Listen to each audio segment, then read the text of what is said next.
Olá, boa noite a todos e todas. A gente está começando hoje o nosso quarto encontro no Festival de Ideias, o quarto, né, de 12 encontros que a gente vai ter. Eu sou a Amanda, para quem não me conhece ainda pessoalmente, né, no virtual. Para quem está só comigo no WhatsApp, no suporte, eu trabalho com a Thaís, a gente está aqui na equipe do Observatório. Vim aqui hoje para dar boas-vindas para vocês e também para falar um pouquinho do Observatório da Diversidade Cultural, porque no Festival de Ideias a gente teve um número de inscritos, né, de diversas partes, muitos de vocês ainda não conhecem a gente, então eu vim aqui mostrar para vocês um pouquinho, falar um pouquinho da ONG, sobre o que é o Observatório. Vai ser rapidinho, não vou roubar mais que 2 minutinhos da palestra do Tiago. Bom, quem não conhece, o Observatório ele já tem quase 2 décadas, né, de existência, e é um grupo de pesquisa, uma ONG, e um grupo que promove a diversidade cultural. A gente já foi reconhecido pela Unesco como uma das 10 melhores práticas para a promoção da diversidade cultural, um reconhecimento internacional da Comissão Alemã, da Unesco, e a gente trabalha tanto com o grupo de pesquisa, quanto com informação por meio do nosso site, o portal do Observatório da Diversidade Cultural, e também oferecendo, né, formação gratuita para as pessoas por meio de projetos incentivados, que nem esse que vocês estão participando hoje. Eu vou compartilhar com vocês a minha tela.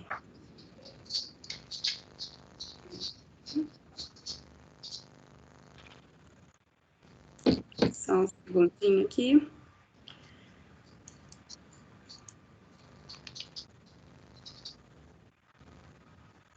A gente vai compartilhar aqui a tela, que eu queria mostrar para vocês um pouco do nosso site, o observatoriodadiversidade.org.br.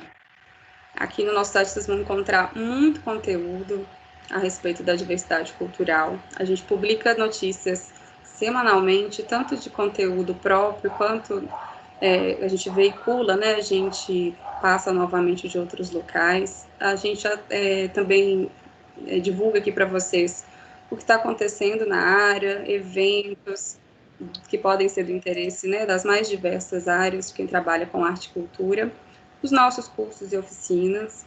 Então, sempre que tiver aqui disponível para inscrição, é aqui que vocês vão encontrar. Podem entrar sempre no site, que a gente sempre tem um curso, uma oficina nova para oferecer. E também tem uma parte muito importante, que são nossas publicações. Aqui vocês têm e-books, nossos livros, a grande maioria disponível para download. Tem também o boletim do Observatório da Diversidade Cultural, que a gente publica, é uma publicação que já está aí no seu número 92, e ela é bimensal. Então, aqui vocês vão ter aí muito conteúdo para poder acessar a respeito da diversidade cultural. E quem quiser acompanhar também o Observatório no Instagram, aqui tem o nosso Instagram, a gente também coloca aqui todas as nossas publicações e o que acontece nesse dia a dia da cultura, ou no nosso Facebook também. Tem uma rede extensa, vocês podem estar lá em contato, né? Aqui não sei, não está aparecendo no meu Facebook, mas é só procurar lá, Observatório da Diversidade Cultural, que vai aparecer para vocês. A gente colocou no grupo também. E era isso que eu queria mostrar, porque alguns, né, de vocês ainda não conheciam tão a fundo o observatório, ou conheciam somente o José Márcio Barros. É importante que vocês participem com a gente em todos os nossos conteúdos, em todos os nossos cursos, que é sempre um prazer ter todos vocês aqui. E depois dessa breve apresentação sobre o observatório, vamos, né, de fato, para o nosso Festival de Ideias, essa atividade que a gente faz graças aos recursos obtidos com a Lei Aldir Blanc no âmbito estadual.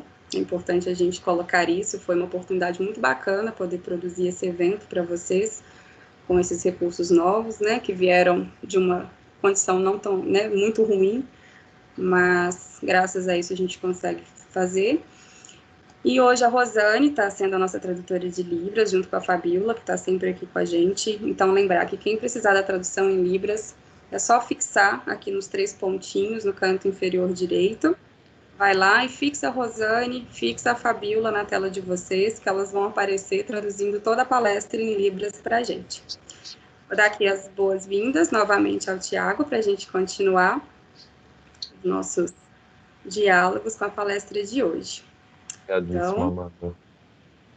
é isso aí, gente. Ó, muito obrigada e até uma próxima. Obrigado você. Acho que é bem legal isso que a Amanda disse. Pessoal, boa noite. Sou o Thiago. Vou aproveitar só o ensejo da Amanda para reforçar. Conheçam o Observatório. Quem não conhece ainda, entra no site, segue nas redes sociais, porque de fato é uma iniciativa incrível, que eu sou muito fã, gosto muito e é um prazer sempre estar com a equipe do Observatório aqui e com vocês também. Então, brigadíssimo pela presença de cada um de vocês. Espero que vocês gostem, que seja oportuno, né, para nós esse tema de hoje. Acredito que seja, mas que vocês aprendam bastante, se inspirem nessa nossa conversa que a gente vai ter.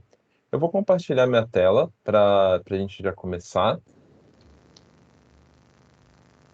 E aí eu vou fazer, não sei quem estava aqui na segunda-feira, que foi o nosso primeiro encontro, mas eu vou fazer assim como a gente fez na segunda, em que eu fiz todo esse percurso, né, inicial, contando um pouco a respeito do nosso tema de hoje, e depois, lá nos 30 minutos finais, a gente vai ter um tempo para a gente conversar. Então, vocês podem ir mandando as dúvidas de vocês aqui, podem ir fazendo perguntas, observações, comentários, que logo que eu encerrar essa primeira parte, a gente vai conversar um pouquinho mais a respeito desse tema e trocar um pouco mais.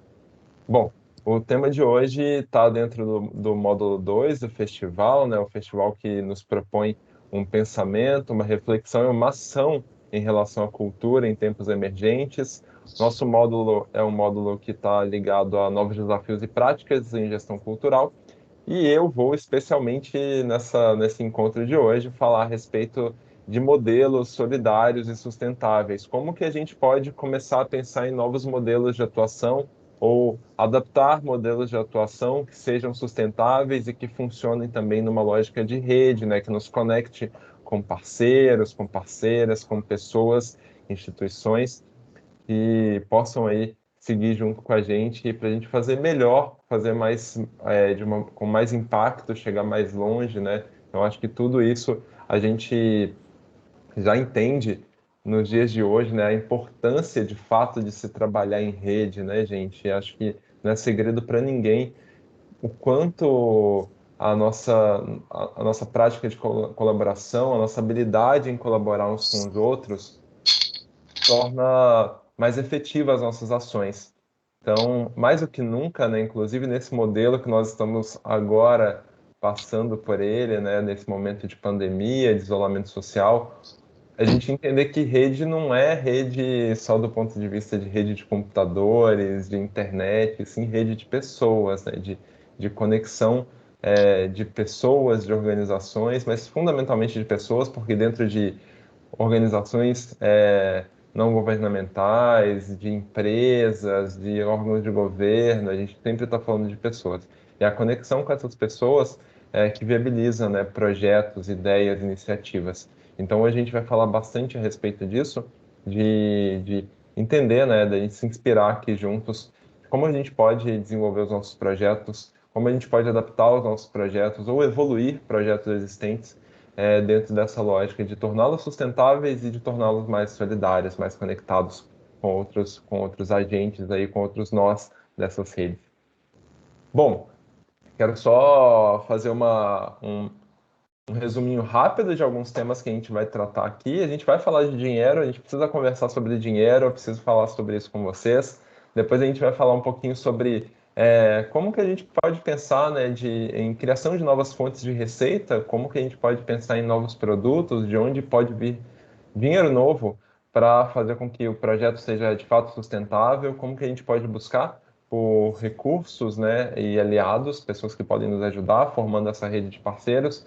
E, finalmente, a gente vai encerrar essa primeira parte do nosso papo eu vou apresentar para vocês alguns exercícios de elaboração de um modelo de empreendimento sustentável, né? Como é que a gente pode olhar com mais atenção para esses fatores na hora de desenvolver nossos projetos, nossos empreendimentos. Bom, vamos lá, deixa eu já começar então falando sobre esse ponto que eu tinha levantado, né? Precisamos falar sobre dinheiro, essa é uma questão, né? É uma questão importante para nós.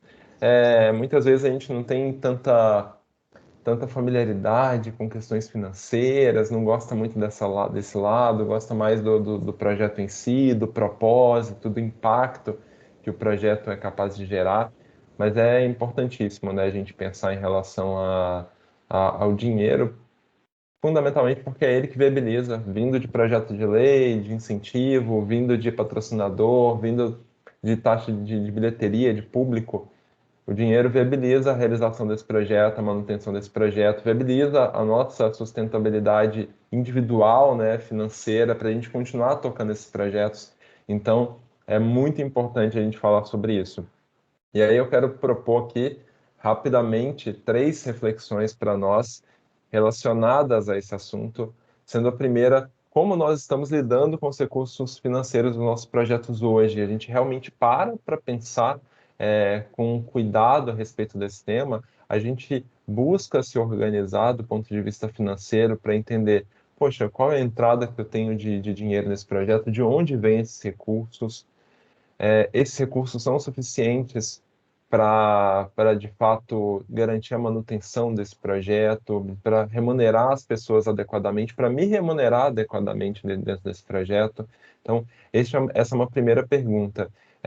Não sei se você sabe, mas este é um tema e tem algumas pesquisas a respeito desse assunto no Brasil, que dinheiro é tabu para nós, né? Falar sobre dinheiro é tabu para nós. A gente tem esse tabu dentro de casa, nos nossos relacionamentos, a gente tem dificuldade de falar sobre dinheiro com pessoas da nossa família, com parceiros ou parceiras.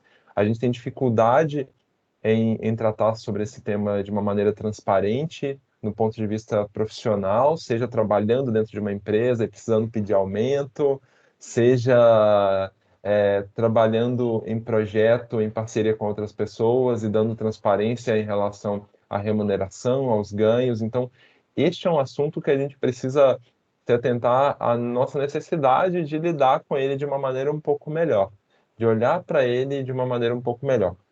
Não é o objeto aqui do nosso encontro de hoje, mas é fundamental que a gente se atente a isso, né? E tenha uma reflexão em torno dessa história. Eu recomendo super quem tiver interesse em se aprofundar um pouco mais nesse assunto, de olhar para a nossa relação com o dinheiro, de entender um pouco melhor como que a gente pode melhorar essa relação com o dinheiro, que vocês busquem por uma pessoa que se chama Eduardo Amuri. O Eduardo Amuri, ele tem alguns conteúdos muito, muito interessantes, tanto em formato de podcast, no Spotify, em outras plataformas, quanto no próprio site dele. Eu acho que vocês buscarem por Eduardo Amuri no site dele, uma pessoa que é especialista em psicologia financeira, né, em finanças do ponto de vista realmente comportamental, né, como que a gente lida com o dinheiro, como que a gente lida com ele individualmente e profissionalmente. Então, fica aqui essa dica, porque é de fato fundamental a gente rever a nossa forma de se relacionar com o dinheiro. Daí eu quero propor agora que, além disso, né, a gente também. Opa, peraí que deu uma puladinha aqui. Tá pulando tudo, peraí. Ó, vamos pro próximo aqui. Aí, o quanto o público deve ajudar no financiamento e na sustentabilidade dos projetos culturais. Agora, já entrando especificamente nessa lógica de pensar em sustentabilidade dos nossos projetos, das nossas iniciativas, como que a gente pensa isso? Qual que é o nosso pensamento em relação a isso? O quanto a gente acredita que o público deve contribuir, deve ajudar no financiamento e na sustentabilidade de projetos culturais? Sei que a gente está passando por um momento super delicado em relação a isso, né? As pessoas estão perdendo renda, as pessoas estão perdendo emprego.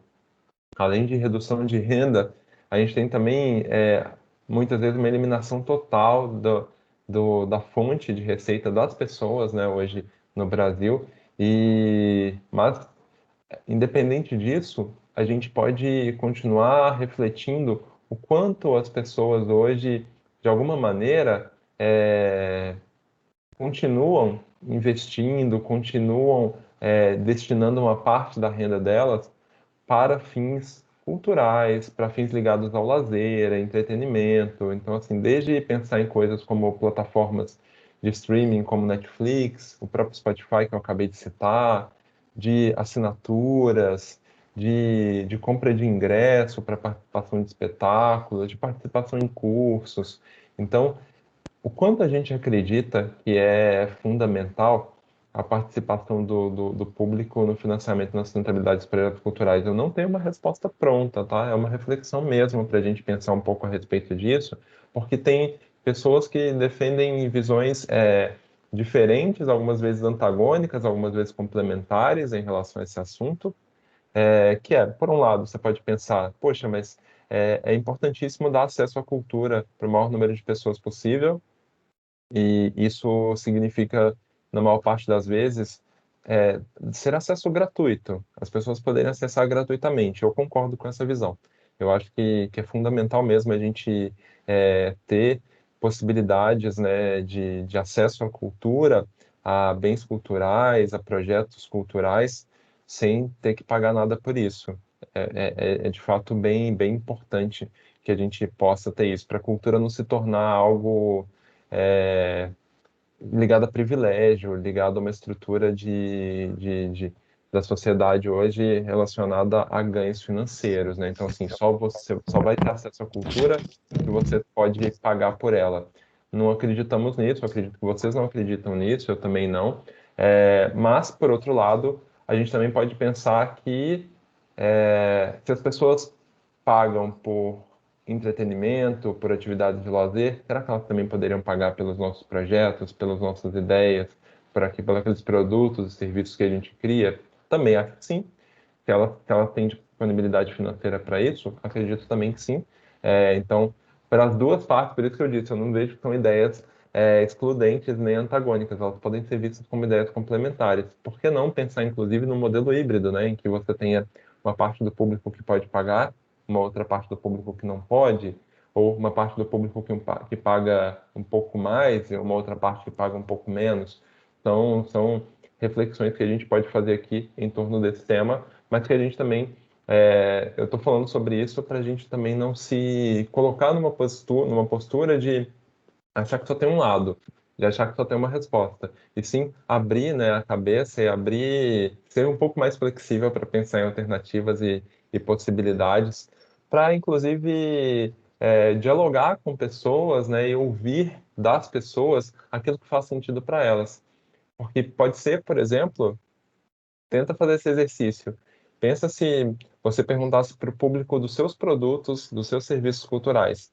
Se você virasse para essas pessoas e falasse assim, olha, você prefere pagar por isso ou você preferia, ou para você é indiferente se esse produto ou esse serviço acabasse, desaparecesse?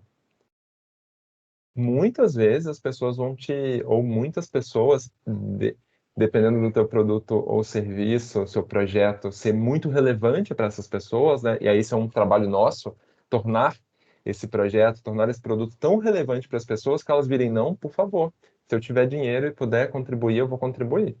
Se eu puder participar para que esse projeto continue existindo, eu vou contribuir, porque ele é muito relevante para mim.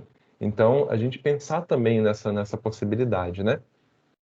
E aí, a última reflexão, para a gente seguir em frente e não precisar ficar falando só de dinheiro o tempo inteiro aqui, é o que é fundamental para tornar um projeto cultural viável e sustentável. Então, assim, a gente precisa ter essa clareza, né, para nós, o que a gente precisa fazer para que esse projeto seja viável e sustentável.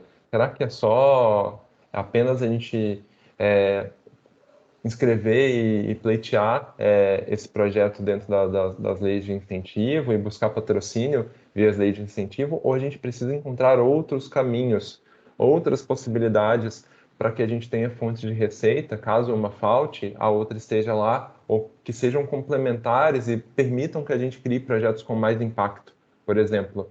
Então, essa é uma questão também que vem para nós aqui, inclusive nos dando a oportunidade, o gancho, para a gente falar então de como criar novas fontes de receita de forma criativa. Se a gente quer tornar um projeto sustentável financeiramente, esse é um caminho que eu gosto de falar e sugerir que a gente tenha atenção, porque o que mais acontece, o que a gente mais vê em projetos, não só projetos culturais, projetos criativos de uma maneira geral, é que é um projeto muito importante, muito valioso, que tem bastante impacto, mas que é frágil do ponto de vista de sustentabilidade.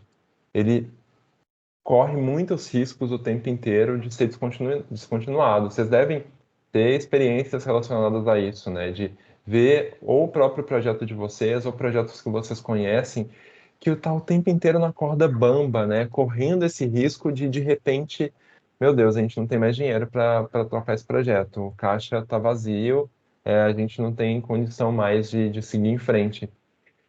E isso é uma coisa que me deixa muito, muito frustrado, porque a gente não pode perder projetos tão interessantes, né, tão valiosos assim.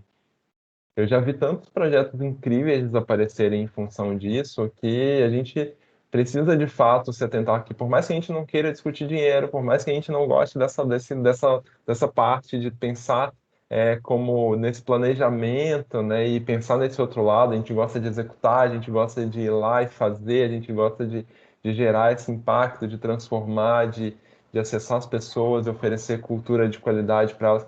Tudo isso a gente adora, mas isso depende muito também deste outro lado. Depende da gente dedicar um pouco da nossa atenção para garantir que esse projeto seja legal por mais tempo, para mais pessoas e também seja legal para nós, né? E não tem problema nenhum. Por isso que eu falei antes ali, é um tabu falar de dinheiro, mas gente, todo mundo aqui paga conta, né? Todo mundo aqui precisa mais do que sobreviver, precisa viver com dignidade. Então, assim, a gente precisa também pensar nos projetos desse ponto de vista, né? Poxa, se esse projeto ficar me espremendo financeiramente o tempo inteiro, se eu ficar tirando dinheiro do meu bolso o tempo inteiro para bancar esse projeto, ou diminuindo aquilo que o projeto traz para mim de remuneração, de receita o tempo inteiro, eu vou dar conta de tocar esse projeto adiante por quanto tempo? Qual é o meu fôlego para tocar um projeto que me pressiona financeiramente, que não me ajuda a pagar minhas contas, que não me permite dedicar mais tempo para ele, que é uma outra coisa que acontece muito conosco, né? A gente ter que abraçar outros projetos paralelos, buscar outras fontes de receita para nós. Então a gente vai trabalhar com outras coisas a fim de poder tocar o projeto e não deixar ele morrer. Conheço também muita gente assim. Conheço, inclusive, em diversas áreas, né? Grupos de teatro, grupos de música, artistas independentes, projetos culturais ligados à literatura, gente que está aí fazendo, às vezes, esse projeto como um plano B, porque o plano A é colocar, pagar as contas, colocar comida em casa e viver. Enquanto o projeto, por mais incrível que ele seja, por mais legal que ele seja, ele não está oferecendo para a gente essas condições para que a gente possa dedicar mais energia para ele, fazer ele ficar mais legal, fazer ele ter mais impacto. Então, por isso que quero dedicar um tempo para a gente falar aqui sobre fontes de receita de forma criativa. Então, oferecer alguns caminhos, né, algumas possibilidades para que você possa pensar aí, poxa, será que essa fonte de receita que o Thiago está falando faz sentido para o meu projeto? Será que eu não deveria experimentar? Porque também tem esse outro ponto que é fundamental, né? A gente experimentar, a gente começar a se abrir para testar novos formatos, testar outras possibilidades. Porque se a gente não fizer isso, como é que a gente vai chegar à conclusão de que essa fonte de receita, esse produto ou esse serviço nesse formato funcionam ou não para mim? Bom, vamos então começar. Primeiro, eu quero falar um pouco sobre aumento de participação nos clientes existentes. Essa é uma primeira possibilidade. Pensa então as pessoas do teu projeto, a audiência, né, do teu projeto como clientes mesmo, como pessoas que você quer atender e quer entregar alguma coisa e elas vão, por exemplo, te pagar algo em troca. É, será que essas pessoas poderiam, de alguma maneira, aumentar a participação delas no seu projeto? Será que algumas delas poderiam adquirir mais alguma coisa do teu projeto para um serviço, um produto dentro do projeto para poder dar mais viabilidade financeira para ele, para ter uma nova fonte de receita? Pensa, por exemplo, numa lógica como essa que vocês estão vendo aí, de um espetáculo. Tem algumas maneiras diferentes, né, para além do ingresso, que o espetáculo cria outras fontes de receita de pessoas que já estão ali consumindo esse produto ou esse serviço. Você tem, por exemplo, no caso de viagens de avião, você tem a possibilidade da pessoa fazer um upgrade, né, evoluir o seu lugar, comprar produtos lá no cardápio do avião. Assim como isso também é verdade em projetos culturais, né, teatro, cinema, você poder adquirir algum produto ali, uma vez que você já está lá, uma vez que você já está participando, tem outras coisas ali neste contexto que você pode consumir. E eu não estou falando só de produtos e serviços presenciais, não, gente. Não é só o teatro ou o cinema presencialmente, não. Poxa, você pode pensar, a pessoa está participando de um teatro, de um espetáculo de teatro online, será que tem algo mais que a gente pode oferecer para ela que faça sentido? Para ela como complementar, seja até mesmo receber um produto como uma caixa, né, de experiência daquele espetáculo com comidinhas ou com outras coisas dentro, ou mesmo algo que possa ser entregue de maneira digital também, que aí a gente vai ver aqui para frente outras possibilidades. Mas é só para a gente começar a entender que nesse caso aqui de aumento de participação nos clientes existentes, o que que eu estou querendo sugerir? É que as pessoas já se engajaram, são pessoas que já estão participando, já estão comprando o teu produto, já estão participando do seu serviço. Como é que essas mesmas pessoas podem ter acesso a outras coisas? Você pode oferecer outras coisas para elas que significam fonte de receita para você também. Esse é um exemplo de um espetáculo que os artistas se ofereciam para, no final do espetáculo, fazer uma foto com quem quisesse, participar da sessão fotográfica. Então, isso é um outro produto para além do espetáculo, da sessão fotográfica com os personagens da peça, com os artistas da peça e também com a caracterização. Então, as pessoas, a criança, a família que quisesse, poderia se caracterizar dos personagens e tirar foto junto com todos os personagens da peça. Isso só para dar um exemplo de como que a gente não elimina o acesso das outras pessoas, mas cria uma outra camada de um outro produto adicional, uma outra experiência adicional para quem poderia contribuir mais para a sustentabilidade dessa peça, por exemplo. Você pode buscar aí um outro formato, né, uma outra proposta de uma nova fonte de receita, que é buscar novos clientes.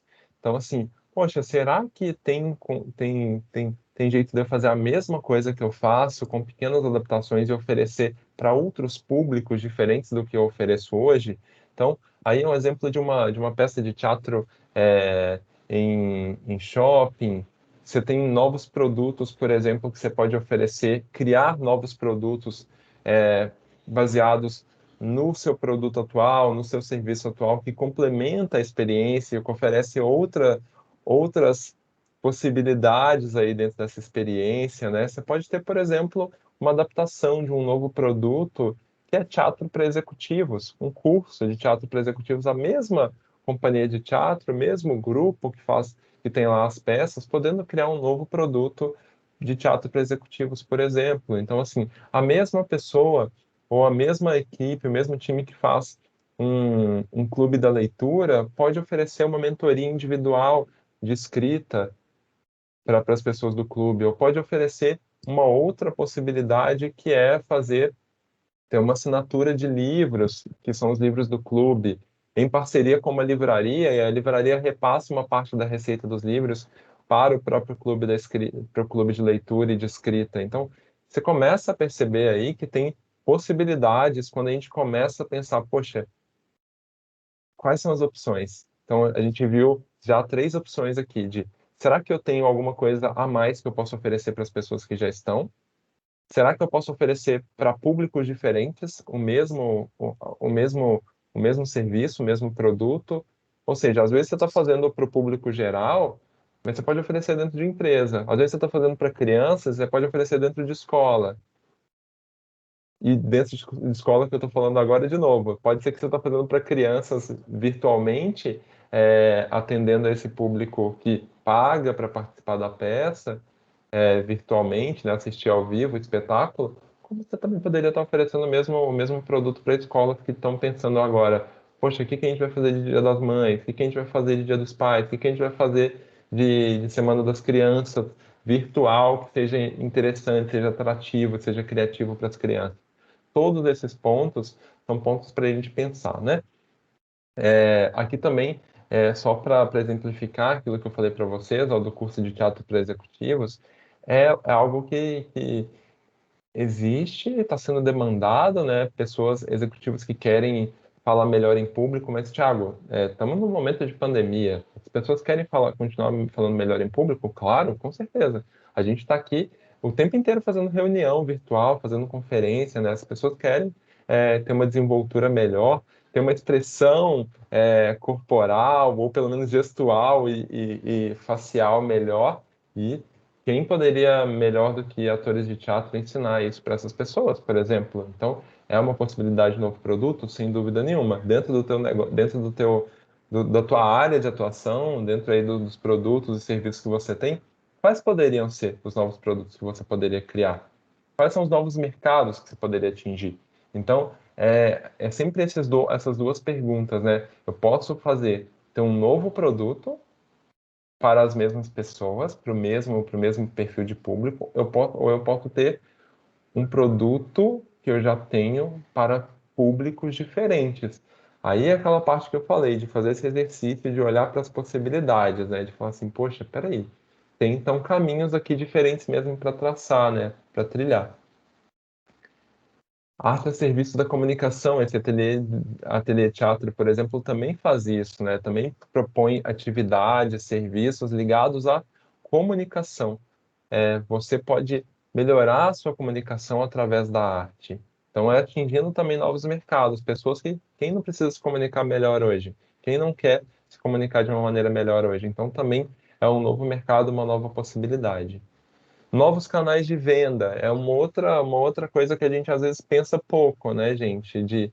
Poxa, agora que não tem mais a venda lá na bilheteria, ou às vezes não tem aquela venda presencialmente, ou não tem como divulgar do jeito que eu divulgava, através de palestra, através de cartaz. Quais são os canais de venda que eu posso ativar a partir de agora? Por onde mais eu poderia vender meu produto ou meu serviço? Eu posso divulgar os meus projetos culturais. Então aí eu estou só mostrando um exemplo que é da Simpla, que ela oferece essa possibilidade quando você tem um evento lá dentro, inclusive é um evento online, em que você pode habilitar um programa de afiliados. O que é um programa de afiliados? Pessoas que querem vender aquele produto, aquele evento, na rede de contato delas. Então, assim, ela viu aquele evento e falou assim, poxa, que legal. Isso aqui é um clube é um clube de atividades de oficinas criativas para crianças. Legal, conheço bastante pais, mães, conheço bastante pessoa, bastante gente que tem criança em casa, eu posso ser um afiliado. Então, essa pessoa que quer ser afiliado vai lá, se cadastra como afiliado na Simpla e ela vende para pessoas da rede de contato dela, outros pais, outras mães, outras famílias em geral, que possam se interessar e comprar esse ingresso, digamos assim, na mão dela. O que que ela ganha com isso? Ela ganha uma porcentagem da venda. Então, quando você cadastra seu produto na Simpla e você habilita, habilita teu evento para fazer parte do programa de afiliados, isso pode ser um novo canal de venda. Assim como você pode fazer isso também de uma maneira independente, né? Ter um grupo de pessoas que se interesse por divulgar seu produto, seu serviço, sua atividade e ter alguma remuneração vinculada a isso, né? Ter alguma comissão relacionada a esse trabalho.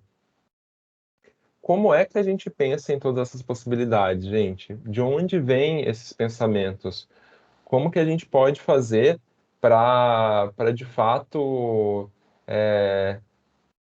pensar nisso na prática? De onde que a gente começa? Minha sugestão é que você comece por aqui, pela jornada do cliente, pela jornada das pessoas. Então, assim, pensa o que é que você vai fazer, o que que você vai oferecer e qual que é a jornada completa dessas pessoas.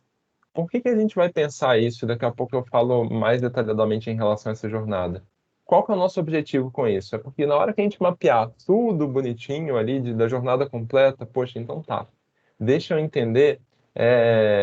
Eu tenho essa oficina criativa, essa oficina de atividades criativas para crianças. Deixa eu entender a jornada completa, antes até o momento da compra, durante a oficina, durante a execução da oficina, pós-execução da oficina. Eu preciso entender tudo o que acontece, cada coisa que acontece durante todo esse percurso. E aí a gente vai começar a pensar nessa jornada, né, nesse percurso completo, em momentos que a gente pode criar para as pessoas ganharem coisas, para as pessoas criarem novos ganhos para elas. O que que é um novo ganho? Algo que faça sentido para a pessoa e que ela fique contente com aquilo, que ela fique feliz por ter adquirido, ter participado, ter de alguma maneira tido aquela experiência. Joia. Então, se a gente começou a pensar nesses ganhos possíveis que são interessantes para as pessoas, de novo, gente, por isso que eu sempre falo, é muito importante a gente saber para quem a gente está oferecendo, quem é o nosso público, quem é a nossa audiência. Eu sei que às vezes esse é um tema difícil, ou então a gente acaba caindo naquele lugar de falar assim, não, Thiago, eu faço para todo mundo, é para todo mundo que quiser. Eu entendo, mas tem pessoas que vão querer mais do que as outras. É mais para umas pessoas do que para outras, concorda? Quando eu falo assim, oficina de atividades criativas para crianças, eu posso ter algum recorte, sim, de público. Eu posso ter, primeiro, famílias, pessoas que têm crianças em casa. Eu posso ter pessoas que têm crianças em casa e que valorizam atividades criativas, que gostam de oferecer atividades lúdicas variadas para crianças. Então, começa a perceber que tem como, sim, a gente ir entendendo um pouquinho melhor o perfil desse público. Ah, então tá, que pessoas são essas? Do que elas gostam? O que elas querem? Não é só do ponto de vista de, estamos falando de homens, mulheres, casais que têm de tanto a tantos anos. Não, não é sobre isso. É sobre entender um pouquinho melhor qual é o perfil, qual que é o estilo de vida, qual que é o jeito, o que que essas pessoas apreciam mais? Há pessoas que gostam de leitura, pessoas que compram, que normalmente buscam por atividades analógicas, criativas para crianças. Entendendo um pouquinho mais sobre isso, você acaba entendendo que tem sim um perfil de público que é mais ideal ou mais afim para o seu projeto, para o seu produto ou para o seu serviço. Por que que a gente faz isso, gente? Porque a gente não tem a capacidade de falar com todo mundo, certo? Nenhum de nós aqui tem o potencial de falar com todo mundo. Nem a mídia, que é chamada de mídia de massa, por exemplo, um canal de televisão, uma estação de rádio que alcança muita gente, tem a possibilidade de falar com todo mundo mais. Nós, então, temos ainda menos, né? A gente hoje consegue ter um alcance, alcançar pessoas variadas, mas através de canais que podem até permitir isso, mas nem todo mundo está lá com a gente. Então a gente consegue falar assim, Thiago, via rede social eu consigo falar com todo mundo. Sim, mas quando você tem uma possibilidade, um esforço de comunicação limitado, quanto realmente você consegue produzir de conteúdo para essas pessoas, o quanto de divulgação você consegue fazer para todas essas pessoas. Como a gente tem uma capacidade limitada em relação a isso, quanto mais certinho, quanto mais bem definido é o público com o qual você conversa, maiores são as suas chances de realmente chegar nessas pessoas. É como se eu estivesse dizendo para vocês aqui que eu vendo chocolate. E, e aí eu preciso entender melhor quem é o público que quer comprar chocolate, que gosta de chocolate, que tem disponibilidade para comprar chocolate, para eu ir atrás desse público. Porque se eu sair oferecendo para todo mundo, pode ser que eu alcance pessoas que não gostam de chocolate, não comem chocolate porque tem algum tipo de restrição alimentar, não estão comendo chocolate agora porque estão de dieta, preferem outra sobremesa, não comem doce. Percebe que então, se eu não presto atenção nessas coisas e vou reduzindo o meu público até chegar nesse público que é mais afim da minha ideia, do meu projeto, eu vou perder tempo, eu vou perder energia, eu vou perder dinheiro na divulgação e eu não vou ser tão efetivo assim para conversar com essas pessoas. E aí, depois que eu faço toda essa dinâmica, tem um lado mais positivo ainda de ter feito, de ter conhecido tão de perto quem são as pessoas que gostariam mais ou que são mais potenciais é, clientes ou participantes dessas atividades. Que a partir do momento que eu conheço essas pessoas, eu sei exatamente qual é a jornada que elas fazem, ou então eu entendo um pouco melhor qual é a jornada que elas fazem. Ah, essas pessoas, elas vão pela rede social, procuram lá algum tipo de atividade lúdica para crianças, depois elas entram no site. Então, eu vou saber um pouco melhor a respeito dessas pessoas, vou entender um pouco melhor qual que é a jornada delas. A partir do momento que eu entendo melhor essas pessoas, sei qual que é a jornada delas, sei quais são os desafios delas, eu ofereço mais coisas legais e interessantes para essas pessoas no percurso. E aí, que percurso é esse? Como eu falei, é um percurso que eu posso criar novas atividades, novas experiências antes, durante e depois. Então, é você pensar que você pode criar novas experiências, criar novas atividades, criar novas possibilidades, tanto antes, tanto durante quanto depois, e essas experiências serem exatamente o que a gente está chamando aqui de novas fontes de receita. Então, olha, por exemplo, antes do festival, a gente, vamos supor que a gente teve que adaptar um festival gastronômico, um festival de gastronomia para fazer ser feito virtualmente. Então, antes do festival começar, o que que você pode fazer? Você pode se inscrever nas oficinas para assistir a produção de uma receita, uma palestra a respeito de algum tema, mas você também pode adquirir o kit de ingredientes do festival, para você poder fazer essa receita em casa. Durante o festival, você pode ter uma conversa individual com o chefe de cozinha, por exemplo. Ou durante o festival, você pode participar, além de participar do festival todo, do jeito que estava a programação lá, você pode também participar de uma sessão extra com o chefe de cozinha, ou você pode ter acesso a um caderno de receita especial do festival.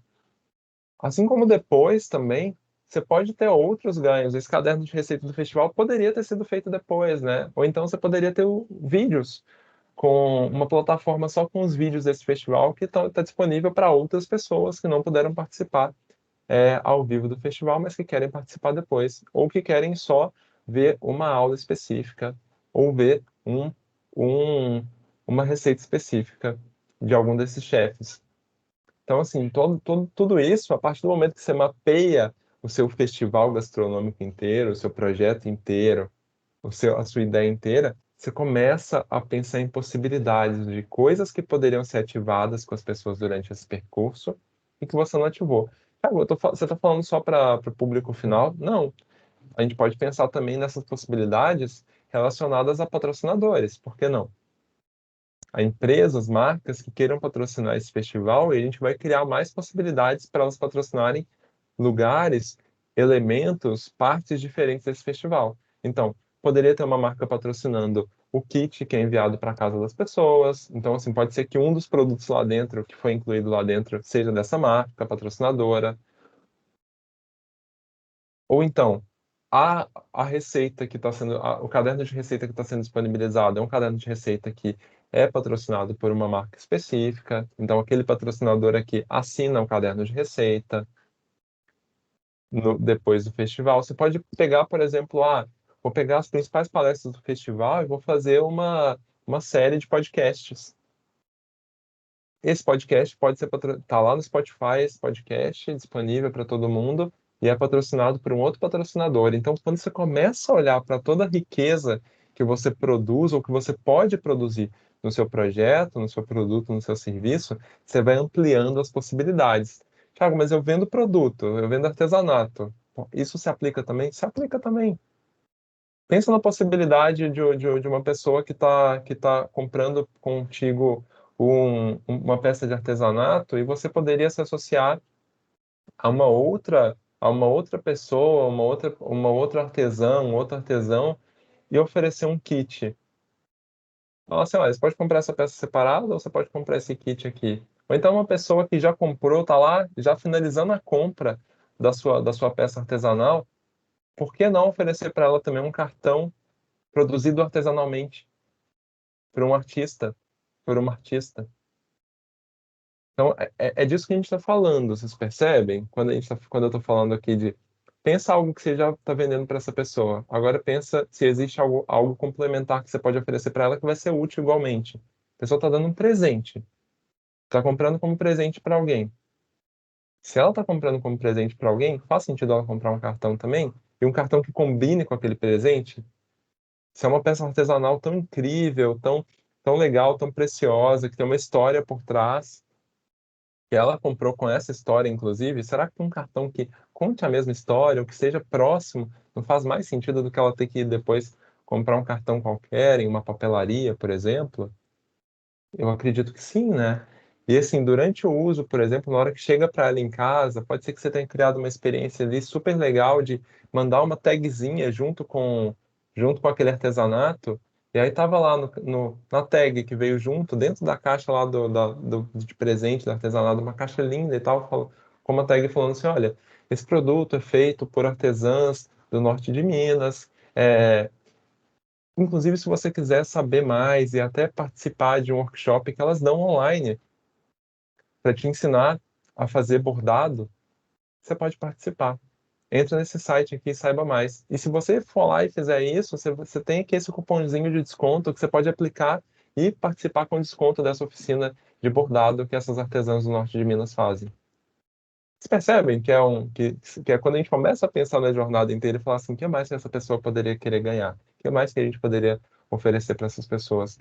Aí a gente vai estar oferecendo outras possibilidades, outros caminhos para elas, outras experiências ricas, agradáveis, interessantes, e para nós a gente está oferecendo novas fontes de receita. Aí, gente, finalmente, eu quero falar de. Depois que você fez esse exercício, que eu acho assim, não sei vocês, não sei se vocês estão achando isso, pode ser que vocês não achem, mas eu acho divertidíssimo pensar nisso, eu adoro fazer isso, de criar essa jornada mesmo, de fazer ela desenhada, sabe? Pegar uma folha de papel grande ou fazendo um quadro e separar antes, durante e depois, e ir pensando em cada um desses momentos como se você estivesse vivendo no lugar da pessoa e pensando cada um desses elementos que pode ser inserido ali como uma nova experiência. Depois que você fez isso, fez esse exercício criativo, o que eu quero sugerir para vocês? Que vocês pensem em possibilidades diferentes de modelos também. Então, além dessas possibilidades de fonte de receita, vamos pensar um pouco em modelos aqui. Tem esse modelo que é chamado de multifaces, né? Que é você pensar que ao mesmo tempo um produto ou um serviço pode tá buscando dois públicos diferentes. Então, de um lado, você tem um público final, como por exemplo essa revista Vida Simples, que compra a revista, que assina a revista, compra na banca ou assina a revista e recebe em casa. E do outro lado, você tem patrocinadores. O que eu acho legal, por exemplo, do movimento da Vida Simples, recente, um movimento recente que a revista fez, é que os patrocinadores, além de aparecer na revista, além de estar ali eventualmente aparecendo na revista, os patrocinadores, na verdade, eles também estão participando de uma ativação que a revista faz para os seus colunistas. Então, assim, todos os colunistas da revista Vida Simples recebem um kitzinho como esses dois aí que eu estou mostrando para vocês em casa. Eu sou colunista da Vida Simples, eu recebi esses kits e são kits de empresas que estão ali junto da Vida Simples, que são parceiras da Vida Simples e que por que eles mandam para os colunistas? Porque os colunistas da Vida Simples eventualmente vão postar nas redes sociais, vão marcar o patrocinador e vão dar mais visibilidade para os produtos deles. Então, esse é um modelo que é interessante a gente pensar dentro da experiência. Poxa, se eu sou patrocinador da Vida Simples, quero mandar um produto meu para os colunistas, esses colunistas, uma parte considerável deles tem uma audiência legal nas redes sociais, para o patrocinador isso é muito valor, ele quer aparecer para mais gente. Tem o modelo freemium também que a gente chama, né? Que é um modelo que vai de algo que você oferece gratuitamente e convida as pessoas a participar da versão ou assinar a parte paga. Um deles que é o mais famoso e mais conhecido para nós aqui é o Spotify, né? Mas tem também projeto, por exemplo, de jornalismo, como o Canal Meio, que é uma newsletter diária com uma curadoria de notícias do dia. Você pode assinar a newsletter do Canal Meio gratuitamente. E aí você vai receber toda manhã lá, por volta de 7, 8 da manhã, as notícias do dia. Ótimo. Mas se você quiser ajudar o Canal Meio a continuar existindo, a remunerar os jornalistas, você pode pagar uma associação para ser membro. Você pode pagar uma para receber a newsletter de sábado, porque você recebe gratuitamente a newsletter de segunda a sexta. A newsletter de sábado, que é uma newsletter especial, um e-mail especial, só recebe quem paga lá R$ 9,90, se eu não me engano, que é o valor da assinatura do e-mail. Então, assim, uma assinatura super baixinha, baratinha, mas que vai nesse modelo freemium também, né? Uma parte gratuita e uma parte paga. Aquilo que eu estava falando lá atrás, no começo do nosso papo. Se você está pensando, poxa, eu queria dar acesso a mais pessoas, queria que mais pessoas pudessem consumir o meu produto, o meu serviço, minha atividade cultural. Legal demais. Talvez esse modelo aqui seja um modelo interessante para você cogitar. De uma parte das pessoas que pode pagar e que tem condições para pagar, que elas paguem e que permitam que você continue oferecendo gratuitamente para aquele outro grupo de pessoas que não pode pagar. Modelo de crowdfunding, né, de modelo de financiamento coletivo, em que você coloca e disponibiliza seu projeto cultural via financiamento coletivo para captar recursos lá.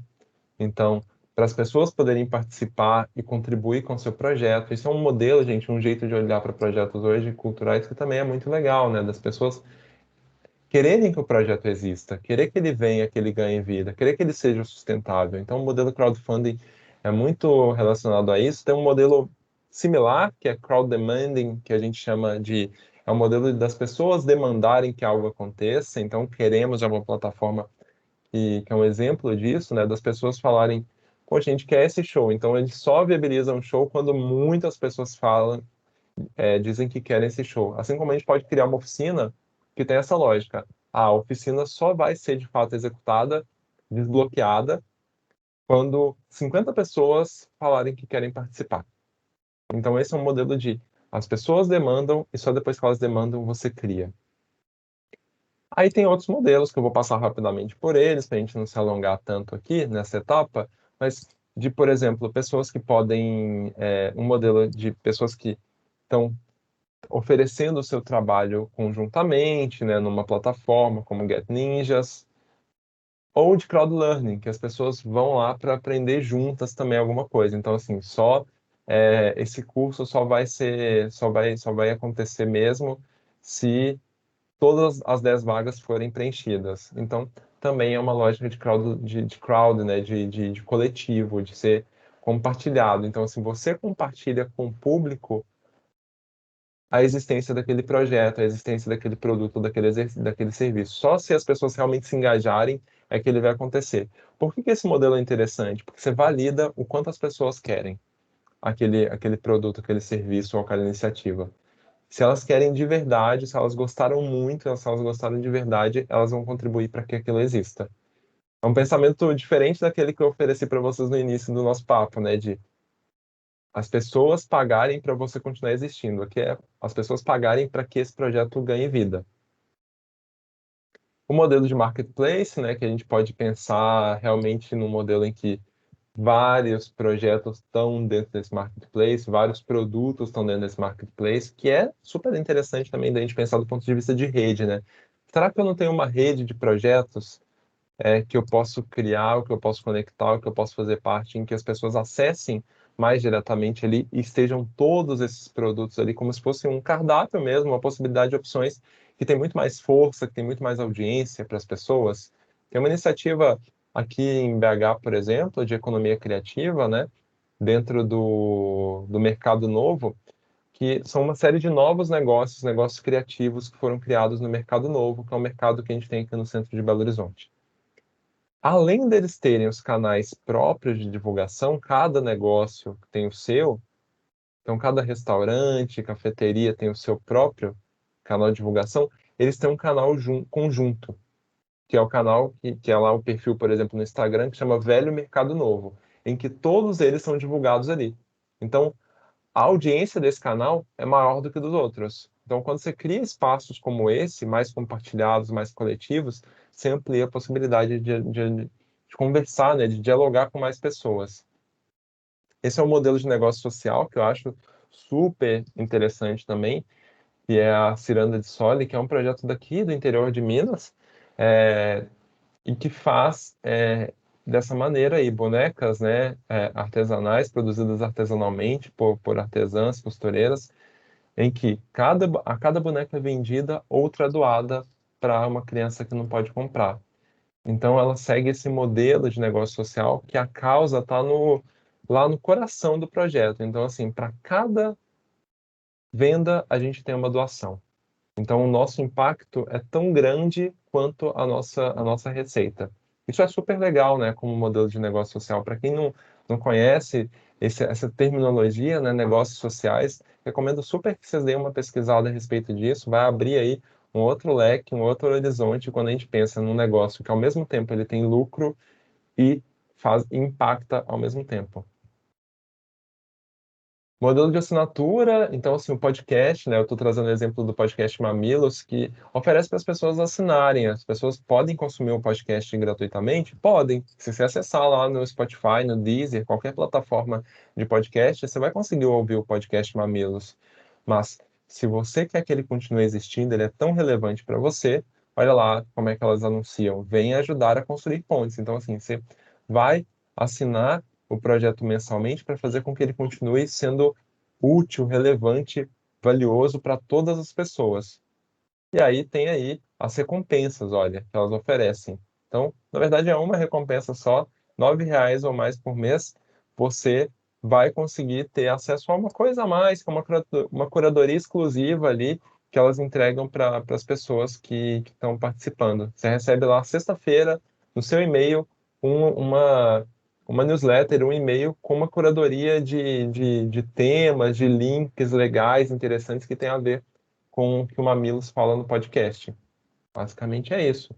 Por que você está participando? Além de receber essa curadoria de links, por exemplo, você está participando também porque você quer ver a sustentabilidade do projeto. Você acredita que esse projeto é tão relevante que ele precisa continuar existindo. A mesma coisa para ir artistas, né? Esse é um artista é, de fora do Brasil, que aí ele também tem uma plataforma, ele colocou lá o projeto dele numa plataforma similar a essa que eu mostrei aqui atrás, né, do Catarse. Catarse é uma plataforma brasileira, o Patreon é uma plataforma de fora, internacional, mas bem nesse sentido que eu estava contando para você, sabe? Músico que sabe que tem aí várias pessoas hoje que podem ouvir as músicas dele através do Spotify gratuitamente, no YouTube gratuitamente, mas também tem fãs, pessoas que querem que ele continue fazendo música. E aí ele oferece a possibilidade dessas pessoas fazerem parte da comunidade dele, serem membros da comunidade dele.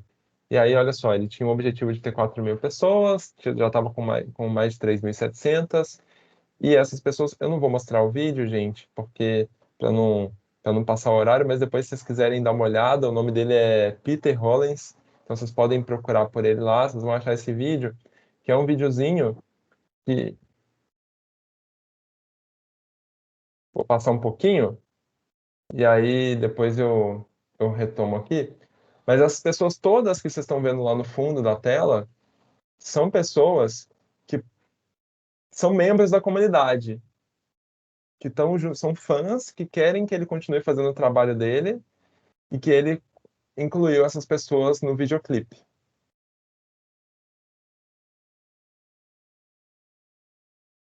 Então, assim, tem essa parte do clipe que ele tá sozinho, mas logo as pessoas começam a participar. Então, assim, é uma recompensa super interessante aí para quem gosta do trabalho dele, para quem quer que ele continue fazendo arte. E ele oferece uma recompensa, um ganho super legal. Quem não quer participar, né, do clipe do seu artista favorito? Então aqui, para vocês verem, ó, ele tem diferentes possibilidades de participação, desde $1 até, ó, $750, porque aí é uma marca, né, por exemplo, ou uma pessoa que quer investir nele, mas para cada uma dessas possibilidades aqui, ele oferece recompensas diferentes. E aí, eu quero falar por último desse projeto, que são vários modelos combinados, que é um projeto também daqui de Belo Horizonte, que chama Lá da Favelinha, que é uma organização também não governamental, sem fins lucrativos, e que combina quase tudo isso que eu contei para vocês. Vocês estão vendo ali, ó, esse é o site deles, é uma imagem do site do Lá da Favelinha. Eles têm financiamento coletivo, parecido com esse que eu mostrei na tela anterior.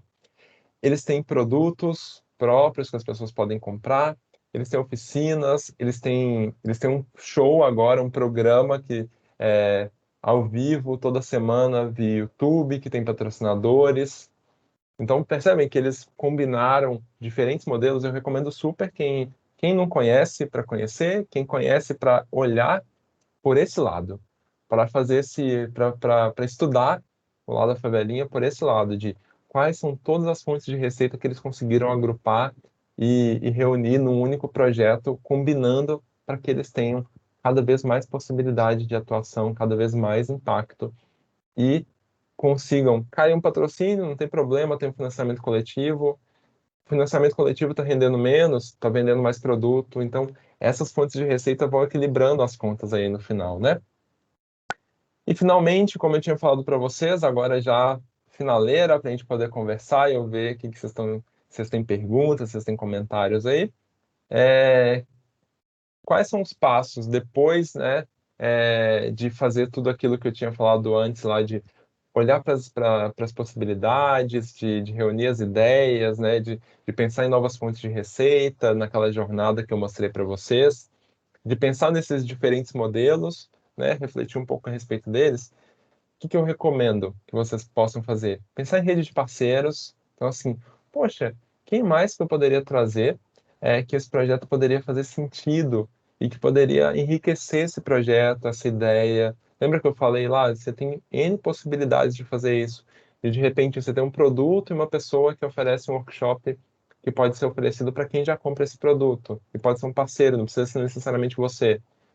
Você tem um produto e você quer criar um kit de Dia das Crianças, Dia dos Pais, Dia das Mães, ou alguma outra data comemorativa. E aí você pode trazer outros parceiros para criar esse kit com você. Para quem é que sua ideia pode ser sol também? Por que eu estou falando de ser sol? Porque precisa ser interessante para as pessoas, precisa fazer sentido para elas, precisa trazer algum ganho para elas, assim como traz para você.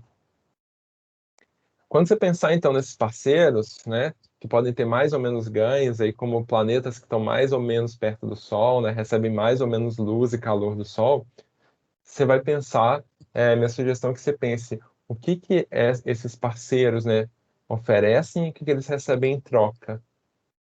O que você recebe em troca deles e o que você oferece. Então, assim, é pensar sempre, gente, parceria, por mais óbvio que seja isso, mas o óbvio às vezes precisa ser dito, o tempo de obviedade, né? A gente precisa dizer o óbvio sempre. Você precisa pensar na mão dupla de ganha, ganha, de relação de parceria ser todo mundo está ganhando. Você ganha, o parceiro ganha, e tá tudo certo, e tá claro quais são os ganhos que cada uma das pessoas tem. Poxa, então tá, estamos fazendo esse combinado aqui de eu tenho essa peça de artesanato, você dá um curso que é relacionado a essa peça de artesanato. Legal. Então eu tenho essa peça que é de bordado, você é professora de bordado. Vamos fazer essa parceria? Vamos. É, então tá, como é que ela vai funcionar? O que eu estou te oferecendo? Estou te oferecendo o acesso às pessoas que compram o meu produto. Então, assim, você vai poder, uma pessoa que gosta de artesanato, que gosta de bordado, pode se interessar, falar assim, uma coisa linda, eu queria aprender a fazer. Então, estou te oferecendo acesso às pessoas. O que você vai me oferecer em troca? Você vai me ajudar a divulgar o projeto. Você vai oferecer, inclusive, meus produtos para as pessoas que já foram suas alunas. Então, percebe como que a gente precisa o tempo inteiro pensar como que a gente pode ganhar mais junto na hora que a gente forma essas parcerias? E aí, beleza. Talvez vocês não conheçam essa ferramenta aqui, chama Canva de modelo de negócio, ou em inglês, como está aí, The Business Model Canvas. É uma ferramenta, só para eu simplificar e resumir para vocês, é uma ferramenta que resume um projeto, ou um empreendimento, ou um negócio em 9 quadros, 9 caixinhas. Essas 9 caixinhas, elas respondem por todo o modelo. Então, assim, poxa, se eu preencher essas 9 caixinhas, eu sei como é que funciona. Eu sei como que esse projeto roda. Eu sei como que esse empreendimento roda. Depois vocês podem ver, tem muito material disponível, inclusive na internet, explicando cada uma dessas caixas. Segmento de cliente é com quem são as pessoas, né? Quem é a sua audiência. Oferta de valor é o que você está oferecendo para elas que façam com que elas queiram. Relacionamento é o jeito de relacionar, canal de venda é aquilo que eu falei lá para vocês, de quais são as possibilidades de comprar teu produto, fonte de receita, quais são os produtos ou serviços que você oferece, a gente conversou muito sobre isso hoje. E aí tem os outros campos, parceria-chave, parceiro-chave que é muito relevante para a gente aqui, e os demais campos que depois vocês podem ver com mais calma. O que eu quero chamar a atenção aqui desse modelo de negócio? É para primeiro para esse lado de quem são seus parceiros, quais são as suas atividades-chave, quais são os seus recursos-chave. Por quê? Tem muita coisa, às vezes, que você quer fazer no seu projeto como atividade-chave, você vai precisar de ter recursos-chave para fazer isso. Só que você não tem. Então, por exemplo, eu queria poder, junto com o... Além de oferecer o bordado, as peças de bordado, eu queria poder oferecer uma aula, um workshop de bordado. Joia, não sou uma pessoa boa para ensinar. Preciso o quê? De um professor, então, de uma professora de bordado, parceiro-chave. Então, coisas que você está prevendo que são atividades-chave que você gostaria de ter no seu projeto, no seu serviço, no seu produto, e que você não sabe fazer ou que você não tem esse recurso, pense em parceiros que podem te proporcionar isso. Então, é muito a lógica de recursos e aliados. Para alcançar os resultados que você quer, você precisa ter capacidade de execução. No entanto, se você não tiver essa capacidade de execução em você ou com sua equipe, procure parceiros, procure formar parcerias que podem te ajudar a fazer isso. E aí, além disso, a gente pensar em canais de vendas e fontes de receita. Por que pensar em canais de venda e fontes de receita? Porque são exatamente os pontos de atenção que a gente viu aqui nesse percurso inteiro que a gente fez, que são pontos de atenção para dar sustentabilidade no nosso projeto. Então, assim, ter mais fontes de receita e ter novos canais de venda nos permite ter mais sustentabilidade no nosso projeto. E associado aos parceiros-chave, a gente tem projetos que são sustentáveis, são colaborativos, são mais ricos, têm mais impacto na vida de mais pessoas e que nos permitem, de fato, oferecer cultura de uma maneira que faça sentido para todos os nossos públicos e de uma maneira perene, para que o nosso projeto continue existindo, como a gente conversou lá no início, né? Voltando a falar de dinheiro, para que a gente possa ter esse dinheiro necessário para nos remunerar, remunerar bem as pessoas que estão junto com a gente e garantir que esse projeto exista e cresça e tenha mais impacto se isso for o nosso desejo. A gente passou por tudo aqui, muito bem. Vamos ver então o que vocês perguntaram, o que vocês estão dizendo aí. Deixa eu parar de compartilhar minha tela.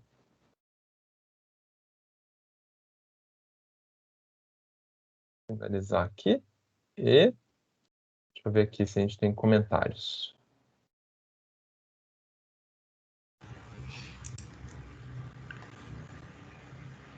É isso aí, a gente abriu aqui no WhatsApp para algumas pessoal mandar suas perguntas, no chat Legal. também. E só lembrar para o pessoal, quem quiser, gente, nós temos essa limitação, né, de abertura das câmeras, porque fica muito pesado o Teams, mas quem quiser entrar aqui no áudio, é só habilitar o áudio de vocês e pode entrar nas perguntas também.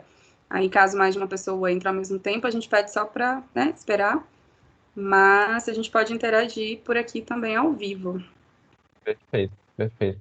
Amanda, só aproveitando, enquanto ainda o pessoal tem algum tempo para fazer pergunta, fazer algum comentário, a Tayane falou aqui do lado da favelinha, Gente, eu vou reforçar, tá, o convite para vocês conhecerem lá da favelinha, entenderem mais o projeto, principalmente não só pelo motivo que eu trouxe, né, por ele ser um projeto incrível, mas para fazer essa leitura cuidadosa, sabe, de olhar e falar assim, poxa, o que eu podia me inspirar aqui no projeto, lá da favelinha, do ponto de vista de diferentes possibilidades de receita, para eu trazer para o meu projeto também.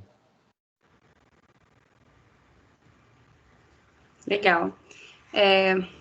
A gente vai ter alguém que vai se aventurar a perguntar ao vivo. Oportunidade, gente, ó.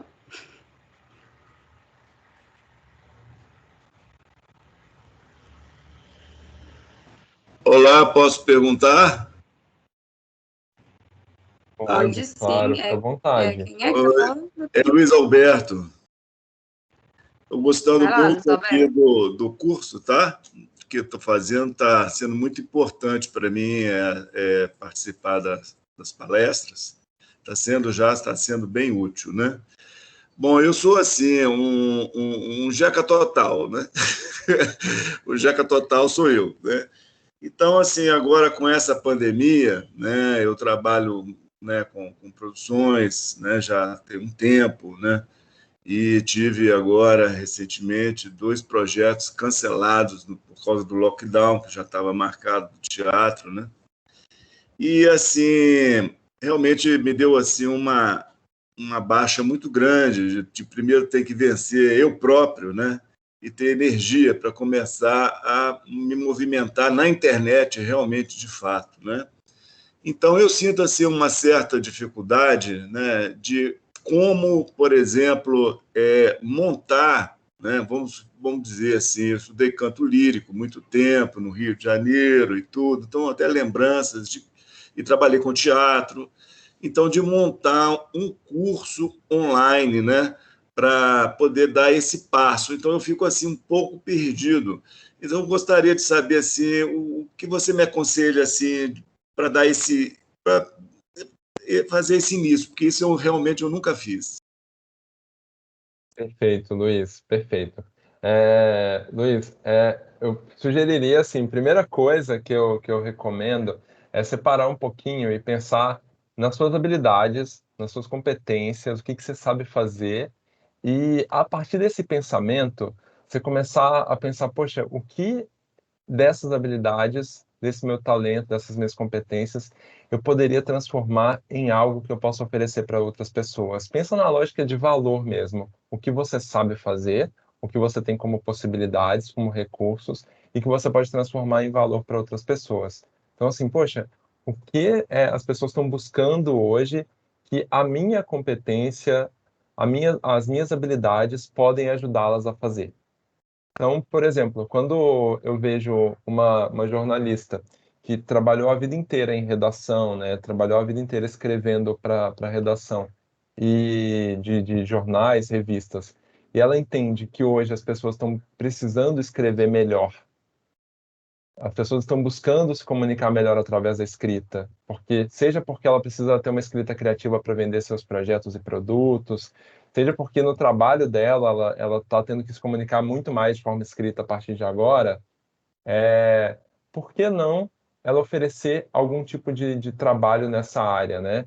Por que não oferecer, por exemplo, uma mentoria de escrita criativa? Por que não oferecer um pequeno curso de escrita criativa? Então, é só para a gente começar, Luiz, a vislumbrar que assim a gente pode ter ficado um bom tempo, né, oferecendo a nossa competência, o nosso talento, as nossas habilidades em um formato, mas isso pode ter um formato totalmente diferente. A gente pode oferecer outros formatos e para outras pessoas que isso seja valioso, sabe? A gente dá essa oportunidade para outras pessoas e para a gente de fazer essa construção. Isso é um primeiro ponto. O segundo ponto é também pensar em possíveis parcerias. Como é que a gente poderia trabalhar com outras pessoas, com outras instituições, com outras empresas, que o nosso projeto poderia fazer sentido, que o nosso trabalho poderia fazer sentido. Eu vi, por exemplo, tem uma poeta do Rio de Janeiro que eu conheço, gosto muito do trabalho dela também, que é a Maria Rezende, que a Maria viu no seu trabalho como poeta, né, que ela gosta muito de produzir e de consumir poesia. Então, ela conhece muitos poemas, ela conhece muitos autores. O que que ela fez? Ela tem 2 produtos que ela criou que são completamente diferentes para públicos completamente diferentes. Então, ao invés de lançar os livros, como ela continua lançando e continua produzindo seus poemas, além de fazer isso, ela também tem agora um serviço que ela chama de poesia para casamento. Então, ela tem um serviço em que ela é celebrante, ela se tornou celebrante de casamento para pessoas que não querem casar na igreja, que querem fazer um casamento diferente, criativo, em que ela faz uma curadoria de poemas. Ela celebra esse casamento trazendo poemas que combinam com o casal.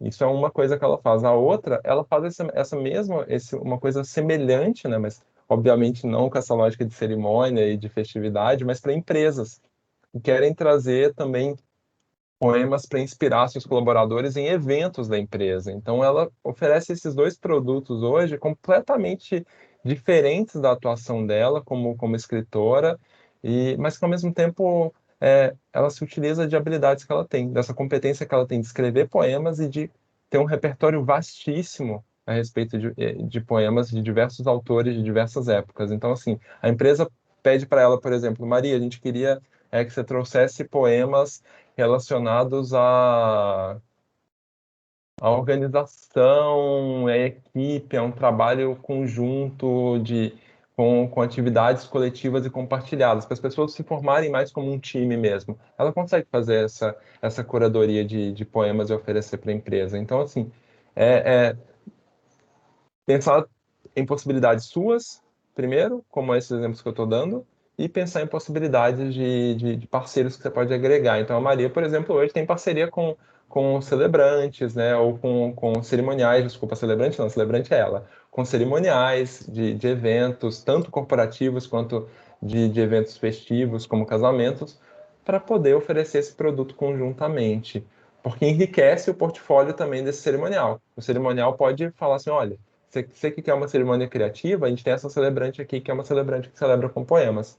Então, você começar a pensar, Luiz, nessas possibilidades de, a partir das suas habilidades, a partir das parcerias que você pode formar e caminhos que você pode seguir. E aí, na hora que você fizer esse primeiro pensamento, usa aquele modelo ali, aquele business model canvas, né, aquele canvas do modelo de negócio que eu apresentei, que pode ser muito rico para você estruturar essa proposta, tá bom? Tá ok, muito grato, muito grato. Imagina. Vou sentar para poder pensar nisso. Por incrível que pareça, você falou uma coisa aí. É, tem uma sobrinha minha que você poderia fazer ser celebrante de casamento, tem um curso e tal.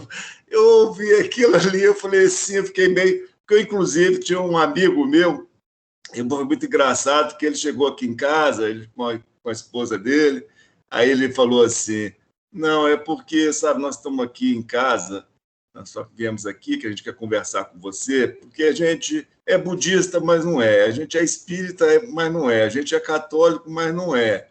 Então, nós queríamos convidar você para celebrar o nosso casamento.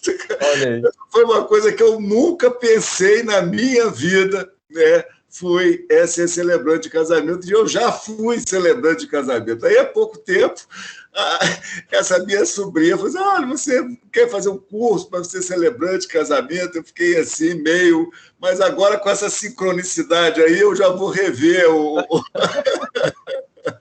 Mas muito obrigado aí, tá? Imagina, Luiz, você me lembrou de falar uma outra coisa, que é, gente, prestem atenção nas coisas que as pessoas pedem para vocês. Muitas vezes a gente recebe pedidos, né, de pessoas que falam assim, ah, mas você podia fazer isso, então, nossa, você não quer fazer isso, não?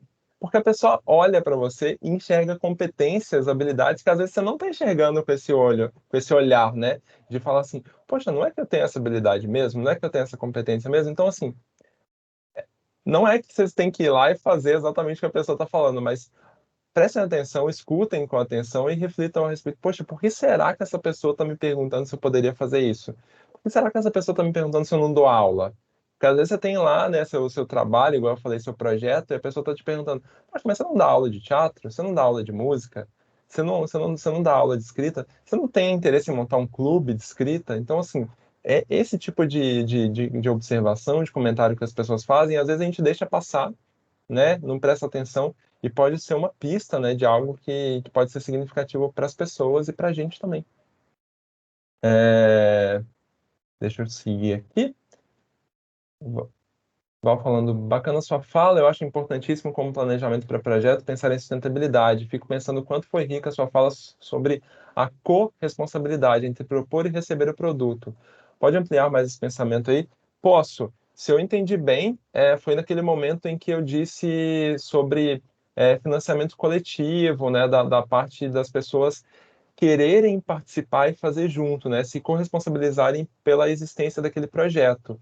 Então é uma lógica em que a partir do momento em que você constrói algo que você acredita muito que as pessoas querem, você pode trazer para elas a responsabilidade desse projeto vir para o mundo, sabe? Porque às vezes a gente propõe coisas, gente, como produtos, atividades, que a gente acredita muito que as pessoas querem aquilo. E a gente faz isso na confiança de que elas vão depois comprar, adquirir, participar. Só que elas não participam.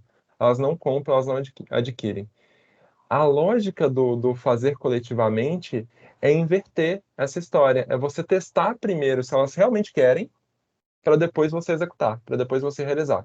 Então, essa lógica de corresponsabilidade é exatamente isso. Você cria uma comunicação primeiro, se divulga primeiro e divulga com essa narrativa, contando essa história. Olha, essa ideia é esse o projeto, é super interessante, acho que vocês vão gostar, mas ele só vai acontecer a partir do momento em que 50 pessoas, por exemplo, manifestarem interesse.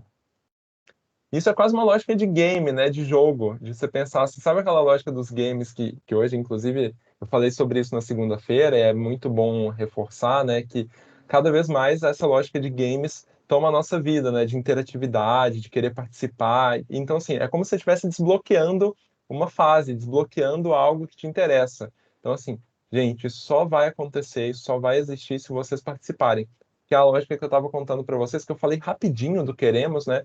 Mas o que o Queremos faz? O Queremos, ele fazia da seguinte maneira: ele vai atrás do artista, vai atrás da banda e propõe para a banda fazer aquele show. Vamos fazer esse show no Rio de Janeiro. A banda topa. Só que aí o Queremos vai lá e anuncia para as pessoas: olha, vai rolar esse show na data tal, no Rio de Janeiro, se pelo menos 100 pessoas comprarem o ingresso. Aí a gente vai realmente realizar. Se não, não vai ter. Então, fica claro o compromisso que as pessoas precisam ter com aquele projeto ali. Fica claro para elas que, se elas querem que exista, elas precisam participar, elas precisam se comprometer. Então, essa é a lógica de corresponsabilidade, Val, que eu acho que pode ser muito interessante, tanto para você criar um projeto novo, quanto para você criar alguma coisa além, a mais no seu projeto. De, poxa, eu não sei se eu crio essa oficina ou não. Posso propor essa oficina, então? A partir de agora, vou propor caso as pessoas do projeto queiram realmente participar da oficina, senão eu não crio a oficina. A Andrea comentou aqui que achou interessante, porém utópica, como violinista de eventos, não vejo uma luz no fim do túnel. Andrea, eu super te entendo, eu entendo mesmo, de verdade. Mas, por favor, me dê essa chance para você também de tentar vislumbrar aqui, de perceber, assim como eu disse para o Luiz antes, quais são suas habilidades, quais são suas competências, o que você sabe fazer e o que, de repente, as pessoas poderiam ver como sendo algo que você poderia oferecer. Gente, e se tiver difícil para você pensar sozinho, chama mais gente para pensar com você. Eu tenho certeza que tem muita gente que gosta de você, que admira seu trabalho, admira seu talento e que pode pensar junto, sabe? Como se fosse uma tempestade de ideia mesmo, um brainstorming, em que você chama as pessoas e fala assim: olha, preciso da tua ajuda agora, de falar assim: o que você vê que eu poderia oferecer profissionalmente? O que esse produto ou serviço que você acha que é a minha cara, que eu tenho talento para oferecer para as pessoas? Que aí você provoca aquilo que o Luiz recebeu gratuitamente das pessoas, sem pedir, você pode provocar que as pessoas te contem. Gente, a gente se surpreende quando a gente confia na colaboração, no poder de colaboração das pessoas. Isso é estabelecer rede, isso é fazer parceria.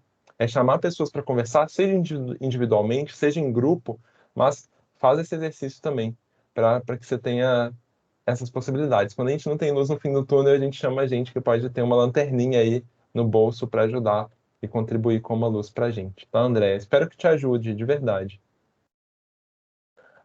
Veio lá pelo WhatsApp a Ana Paula, perguntando como museus podem se reinventar nesse momento, como as possibilidades apresentadas podem ser absorvidas pelas instituições museológicas. Ana Paula, eu acredito super que a gente precisa pensar agora o museu uma nova jornada. Lembra aquela parte, aquela tela de jornada que eu mostrei para vocês? Pensa qual que seria uma nova jornada de um museu online, pensando que aquela etapa ali de execução, o durante, né, que é a pessoa usufruindo das atividades do museu, ela precisa ser digital, por exemplo, ou ela precisa ser à distância, não necessariamente digital, ela precisa ser à distância. O que a gente poderia criar de novas experiências que podem ser feitas à distância? Será que existe produto para isso? Talvez sim.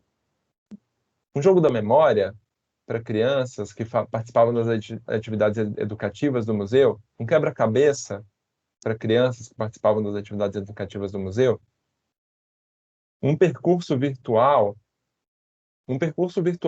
não necessariamente gravado, mas ao vivo, em que tem um educador ali, um guia do educativo do museu, guiando as pessoas ao vivo pelo museu. E se for uma criança, uma pessoa que conta isso, que faz esse percurso como uma história, contando como uma história, como se fosse um contador de história.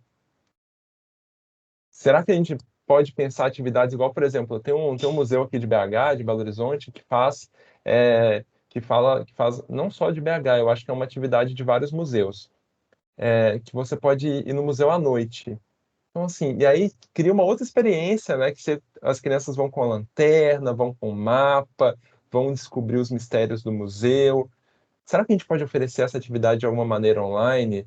Será que a gente pode criar desafios para as pessoas que elas podem fazer da casa delas para descobrir elementos no site do museu, por exemplo? Então, assim, começa a pensar nessa jornada de novo e pensa que essa jornada agora está adaptada para ser à distância e virtualmente e começa a identificar que pontos que você pode criar nessa jornada que podem ser novas experiências. Eu acredito que tem muitos caminhos e caminhos muito legais, interessantes, viu, Ana Paula, para fazer nesse sentido. Aqui, em especial dentro do universo virtual, onde ofertas e hiperlinks são por vezes poluentes, como existir ali? Essa pergunta é muito boa, porque a gente está falando de cada vez mais esse ambiente virtual cheio de ofertas, cheio de links, né, cheio de possibilidades.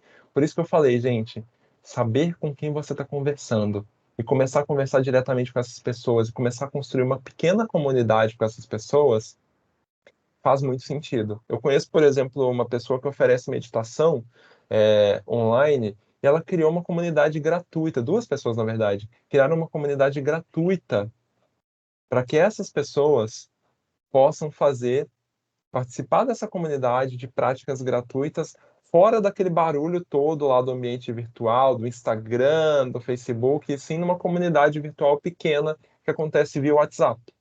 Então, as pessoas começam hoje, gente, a se agrupar mais nesses pequenos grupinhos, em que elas têm mais afinidade, que você consegue conversar diretamente com elas. Então, pode pensar nisso como uma possibilidade também, né, para sair desse barulho todo em criar pequenas comunidades virtuais.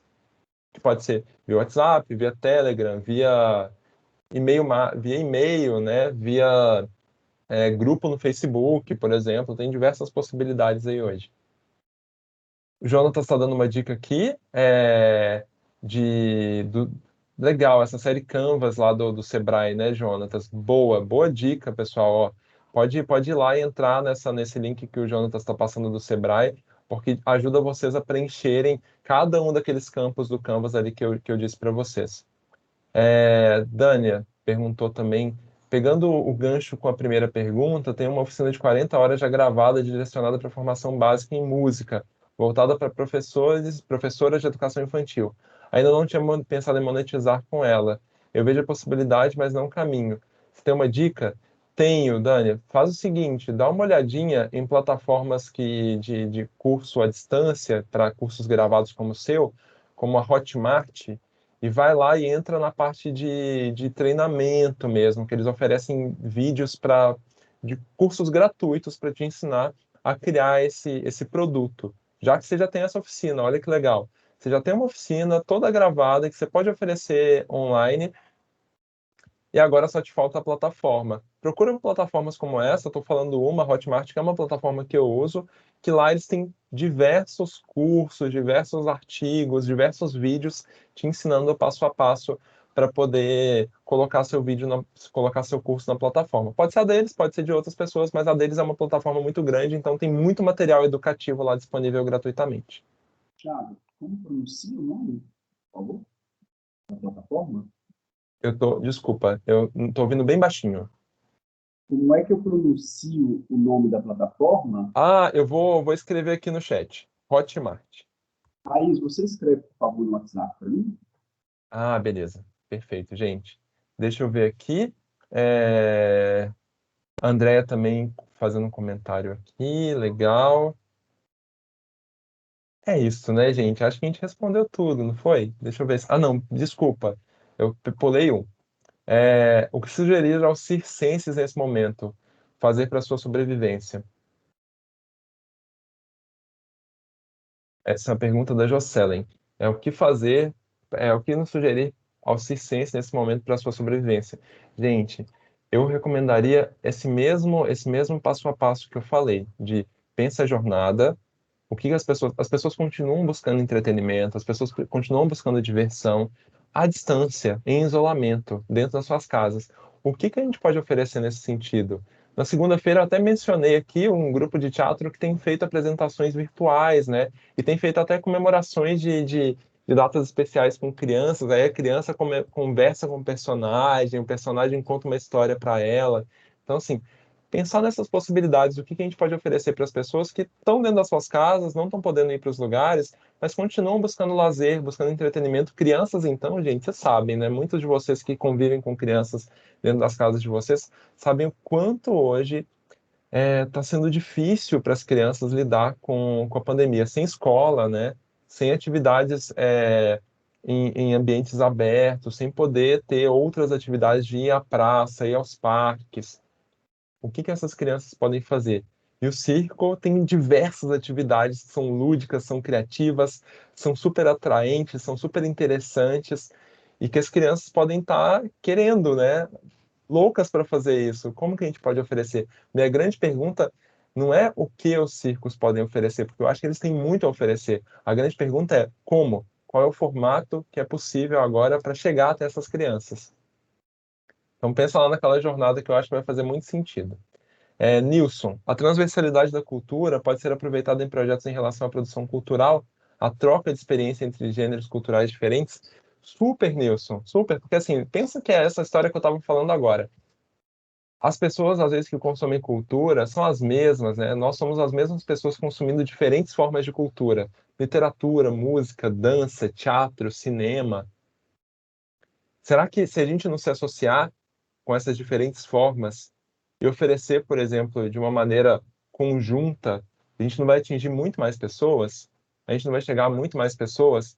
E às vezes uma pessoa que já passou por uma oficina de música, agora ela está buscando uma outra oficina, uma oficina de dança. Será que se a gente não se junta, então, alguém que tem uma oficina de música, alguém que tem uma oficina de dança, a gente não vai fazer um trabalho muito mais legal? Que, por exemplo, a gente pode oferecer gratuitamente, no primeiro momento. Lembra aquele exemplo, aquele modelo freemium que eu falei? De uma parte gratuita, uma parte paga?